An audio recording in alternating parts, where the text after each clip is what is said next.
বন্ধুরা, আজকে আমরা শ্রী শ্রী ভাগবত গীতার অষ্টম অধ্যায়ের দ্বিতীয় দিন আমি পড়ছি, আপনারা শুনুন। ছান্দোগ্য উপনিষদে বৈদিক যাগযজ্ঞের পদ্ধতি বর্ণনা করা হয়েছে। যজ্ঞের বেদিতে 5 রকমের অগ্নিকুণ্ডে 5 রকমের অর্ঘ্য দান করা হয়। পঞ্চবিধ অগ্নিকুণ্ডকে বিভিন্ন স্বর্গলোক, মেঘ, পৃথিবী, নর এবং নারী রূপে ধারণা করা হয় এবং পঞ্চবিধ যাজ্ঞিক অর্ঘ্যগুলি হল বিশ্বাস, ভক্তি, চন্দ্রলোক, ভোক্তা, বৃষ্টি, শস্য এবং বীর্য। বিভিন্ন যজ্ঞ অনুষ্ঠান করার মাধ্যমে ক্রমে ক্রমে জীবসত্তা বিভিন্ন স্বর্গলোকে গমন করতে পারে। তারপর সেই যজ্ঞের ফলে অর্জিত পূর্ণ কর্মফল শেষ হয়ে যায়, তখন সে বৃষ্টির মাধ্যমে এই পৃথিবীতে পতিত হয়। তারপর সে শস্যকণায় পরিণত হয়। মনুষ্য সে শস্য আহার করে এবং তার বীর্যে পরিণত হয়। এইভাবে জীবসত্তা আবার মনুষ্য শরীর প্রাপ্ত হয়ে যাগযজ্ঞের অনুষ্ঠান করে। এইভাবে জীব প্রতিনিয়ত এই জড়জগতের গমনাগমন করতে থাকে। কৃষ্ণ ভাবনাময় ভগবত ভক্ত অবশ্যই এই ধরনের যোগ্য অনুষ্ঠান পরিহার করেন। তিনি সরাসরিভাবে কৃষ্ণ ভাবনাময় ভগবত ভক্তির পন্থা অবলম্বন করেন এবং ভগবানের কাছে ফিরে যাওয়ার আয়োজন করেন। নির্বিশেষবাদীরা অযৌক্তিকভাবে গীতার ব্যাখ্যা করে অনুমান করে যে জড়জগতে ব্রহ্ম জীব রূপ ধারণ করে এবং তার প্রমাণ স্বরূপ তারা গীতার ৫ম অধ্যায়ের ৭ম শ্লোকের অবতারণা করে। কিন্তু এই শ্লোকে জীবসত্তা সম্পর্কে পরমেশ্বর কথাও বলেছেন যে মাময়ী বাংশ, অর্থাৎ আমারই নিত্য ভিন্ন অংশ, ভগবানের অনুসদৃশ্য অংশ জীবসত্তা জড়জগতে পতিত হতে পারে, কিন্তু পরমেশ্বর ভগবান যিনি অচ্যুত, তিনি কখনো পতিত হন না।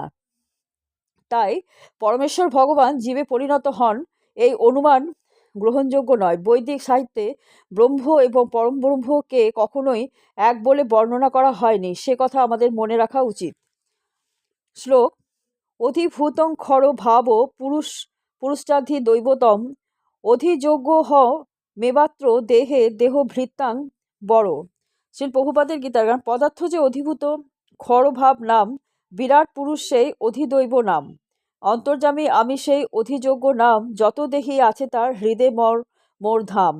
অনুবাদ: হে অর্জুন, নশ্বর জড়া প্রকৃতি অধিভূত। অধিদৈব শব্দে সমস্ত দেবতাদের সমষ্টি রূপ বিরাট পুরুষকে জানবে এবং দেহীদের দেহান্তর্গত অন্তর্যামী পুরুষরূপে আমি অধিযোগ্য।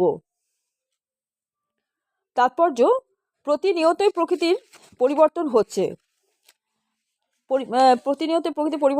জড় শরীর সাধারণত 6টি অবস্থা প্রাপ্ত হয়। তার জন্ম হয়, বৃদ্ধি হয়, কিছুকালের জন্য স্থায়ী হয়, প্রজনন করে, ক্ষীণ হয় এবং অবশেষে বিনাশ প্রাপ্ত হয়। এই জড়া প্রকৃতিকে বলা হয় অধিভূত, কারণ এই সময় এর সৃষ্টি হয় এবং কোনো এক সময় তার বিনাশ হয়।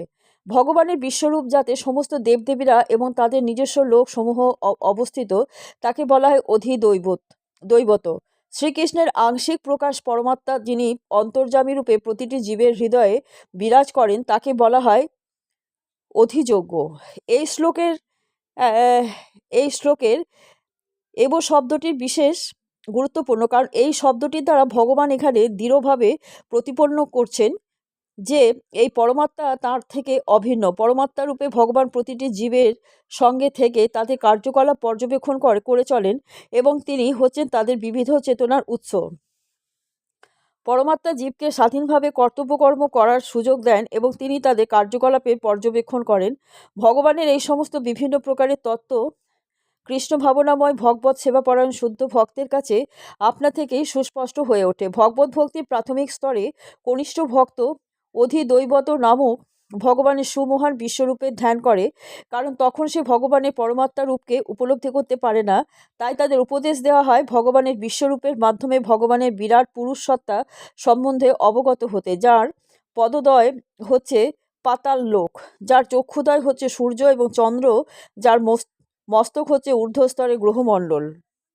শ্লোক: অন্তকালে চ মামেব স্বর্ণমুক্তা কলে বরম ইয়া প্রয়াতি স মদ্ভাবং জাতি নাস্তত্র সংশয়। শ্রী প্রভুপাদের গীতার গান: অতএব অন্তকালে আমারে সরিয়া যেবা চলি যায় এই শরীর ছাড়িয়া, সে পায় আমার ভাব অমর সে হয়, নিশ্চয়ই কহিন এই নাহিত সংশয়। অনুবাদ: মৃত্যুর সময়ে যিনি আমাকে স্মরণ করে দেহ ত্যাগ করেন তিনি তৎক্ষণাৎ আমার ভাবি প্রাপ্ত হন, এ বিষয়ে কোনো সন্দেহ নেই। তাৎপর্য, এই শ্লোকে কৃষ্ণ ভাবনামৃতের গুরুত্ব প্রকট হয়েছে। কৃষ্ণ ভাবনায় ভাবিত হয়ে দেহ ত্যাগ করলে তৎক্ষণাৎ ভগবদ্ধামে প্রবেশ করা যায়। পরমেশ্বর ভগবান সকল শুদ্ধ সত্তার মধ্যে শুদ্ধতম, সুতরাং নিরন্তর কৃষ্ণ ভাবনায় মগ্ন থাকলে শুদ্ধ সত্তার মধ্যে শুদ্ধতম হয়ে ওঠা যায়। এখানে স্মরণ শব্দটি খুব গুরুত্বপূর্ণ।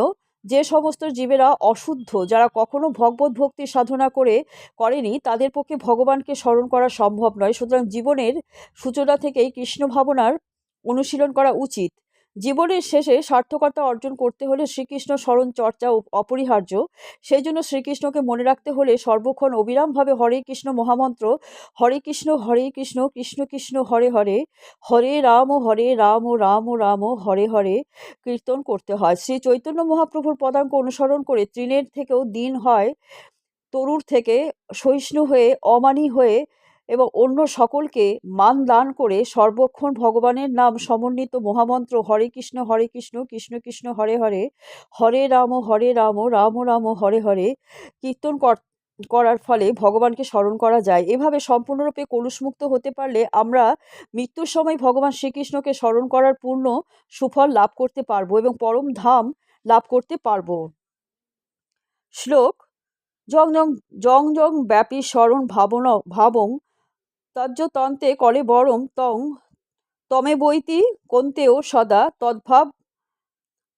তদ্ভাব ভাবিত। শিল প্রভুপাদের গীতার গান। যেই স্মরণ করে জীব অন্তকালে, যেভাবে সে ত্যাজে নিজ জড় কলে পড়ে, সেই ভাবযুক্ত তত্ত্ব লাভ করে। হে কন্তেও, থাকি সদা সেই ভাব ঘরে। অনুবাদ: মৃত্যুর সময় যিনি যে ভাব স্মরণ করে দেহ ত্যাগ করেন, তিনি সেইভাবে ভাবিত তত্ত্বকেই লাভ করেন।